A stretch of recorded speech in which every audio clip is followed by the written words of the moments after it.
In this video, I'll be sharing with you how I set up a Coldcard Q the air-gapped way. So without USB connection or connecting the Coldcard Q directly to the computer. Let's go.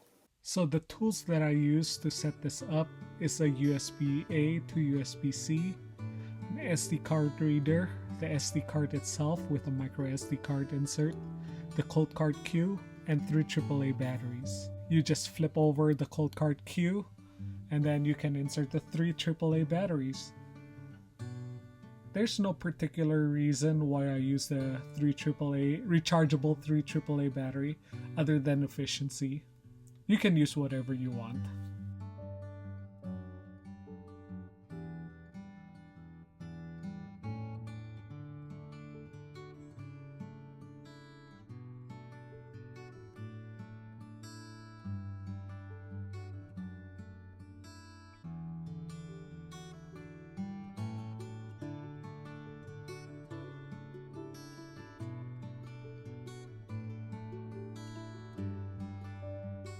So the usual disclaimers, read it if you want, but for me, because I've read it a few times, so I just proceeded.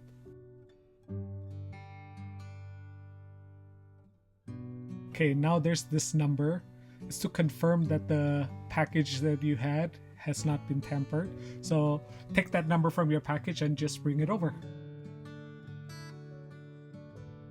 So now we're at the PIN code. This is important because yeah, if you lose it, you lose it. Something to keep in mind. Also, pins in Coldcard has a prefix and a suffix. So just keep that in mind. There's the beginning couple of words, digits, and then the ending couple of digits. So that's how you need to work with pins with Coldcard Q.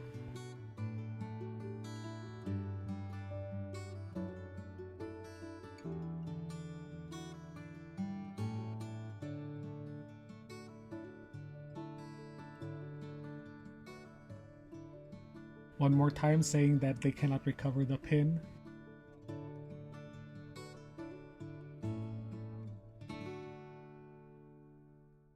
So since this is a demo, I'm just going to use a generic number, a single digit.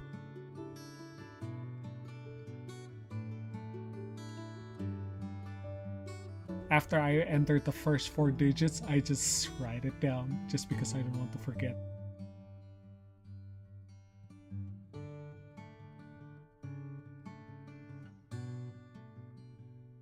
So you see those 2 words in the bottom? Those are the anti-phishing words. Just an extra security that I appreciate from Coldcard.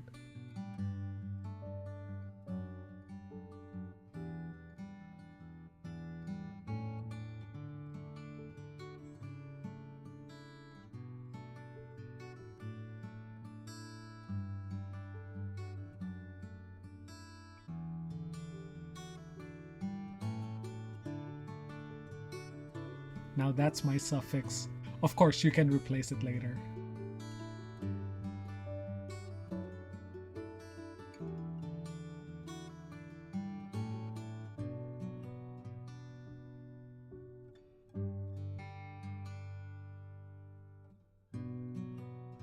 Now they're going to confirm the PIN.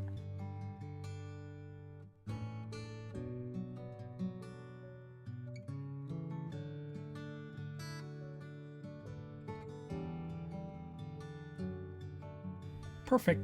Now you're at the wallet setup. You see there's the option to new seed word, import existing. Since this is a new one, we use new seed. And I'm a little bit paranoid, so I go with the advanced, with the dice rolls. There's a difference between the 2 methods, but that's a topic for a different conversation. Here you have an option, press 1 until 6. For me, I go for 100 rolls. So each digit that you push is an extra roll. And there you go. Those are my dice rolled seed phrase. This is basically your master key to your wallet. So take your time.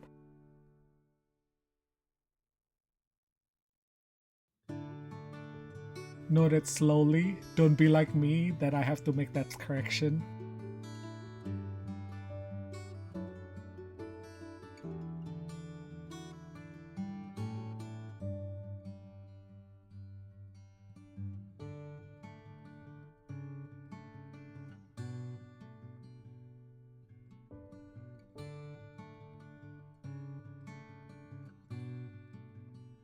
And here is me confirming all of the seed phrases that I wrote down. And if there's one, maybe like 2 characters that does not look clear, I go and make that correction.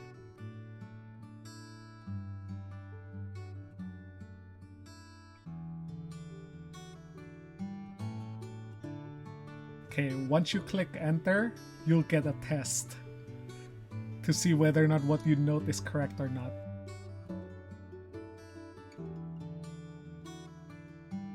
Just go through the test, take your time, there's no rush. It's an option between 1, 2, and 3, just to compare what you have on your notes compared to what has been shown in the Coldcard itself.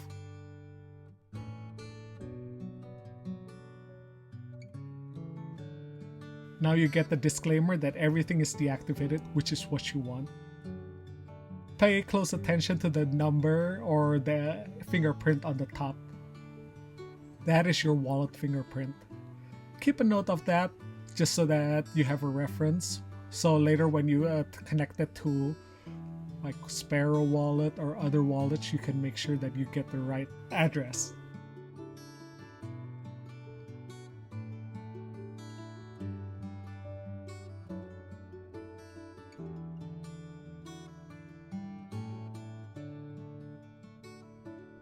Okay, from here, your Coldcard is done. Okay, now we go to the desktop environment. So what I did was I used the SD card.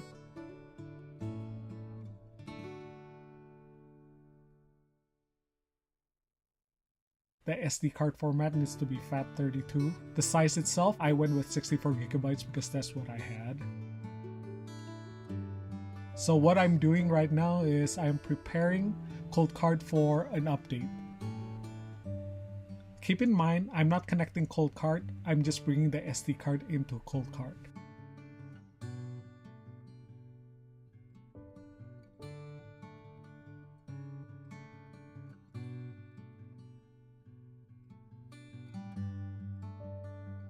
So in the Coldcard website, make sure you're on the Coldcard website. You will see there are updates. Pay close attention, there's a writing for Coldcard.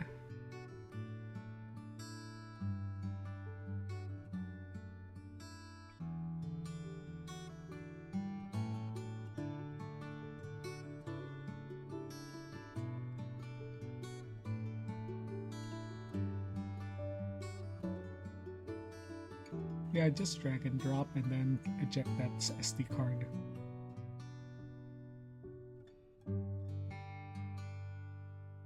Back to the Coldcard.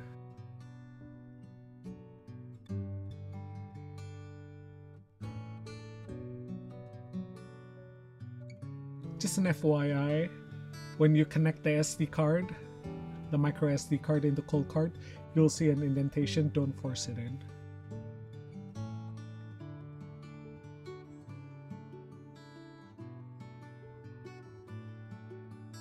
Yeah, what I'm doing right now is just upgrading the Coldcard firmware.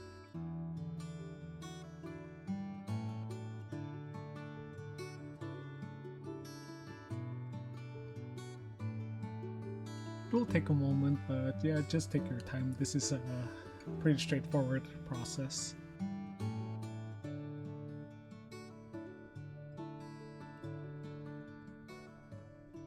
Yeah, I just skipped a little bit part because there's a section where the Coldcard has to restart and then you have to re-enter your PIN. But now your device is 100% upgraded to the newest version. And how do you know that? If you look at it, the version is the one that you see online.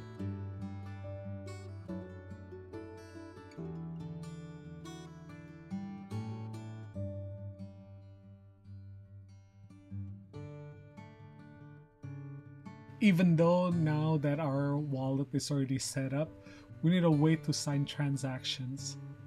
That's why we go to Sparrow Wallet, because that is the most straightforward way. And you go to sparrowwallet.com.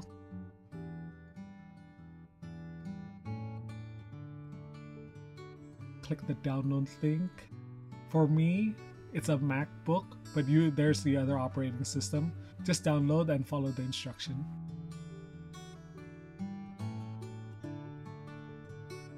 For MacBook, you double click on the download and then drag it into your applications. Since I already have it, I'm not going to redo that. There you go, in your applications. You will see like an installation instruction. Just follow the instruction. Here you have an option to click a new wallet. Click on the new wallet. For me, it's going to be very descriptive.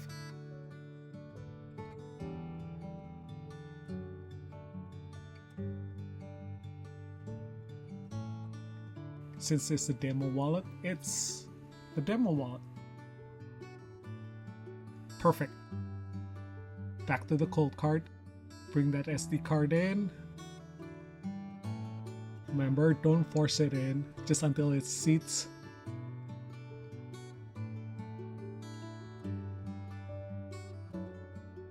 So what I'm trying to do here is exporting the signature that I have on my Coldcard into the SD cards and then connecting that to Sparrow Wallet.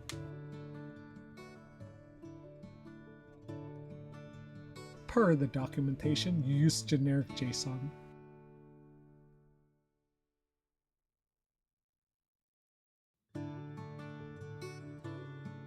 Yeah, do not enter number 1, 2, or 3 if you don't want to get confused. For me, I just kept it at 0, so I didn't even do anything about it.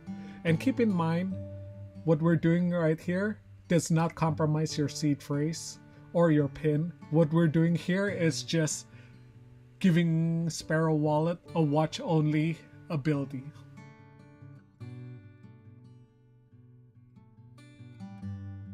Yeah, you have the option to save it at which slot.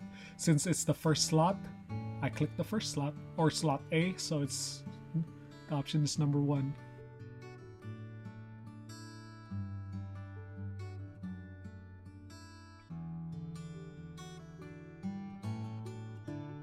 Great, you're done.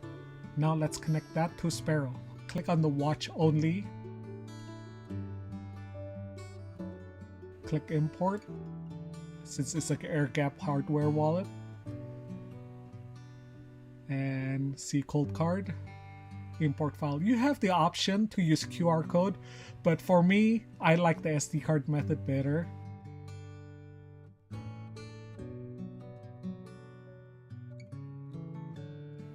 Okay, take a moment and pay attention. The master fingerprint is exactly the master fingerprint that you see on Coldcard. Once you're done, you click apply. You have the option to click no password. For me, it's always best practice. If there's a chance to put security in.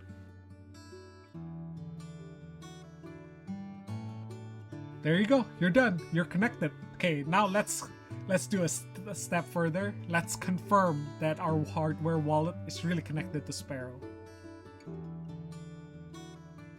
In the Coldcard, you can look at the first address and then you can match it with what they have on Sparrow.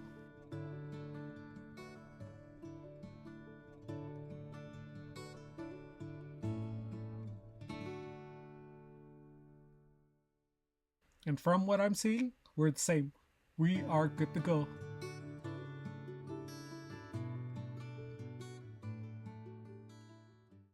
So, that's how I set up a Coldcard Q the air-gapped way. If you're interested to learn more about Bitcoin self-custody, or running a Bitcoin node, or anything of that such, hit the subscribe button, and I'll see you soon.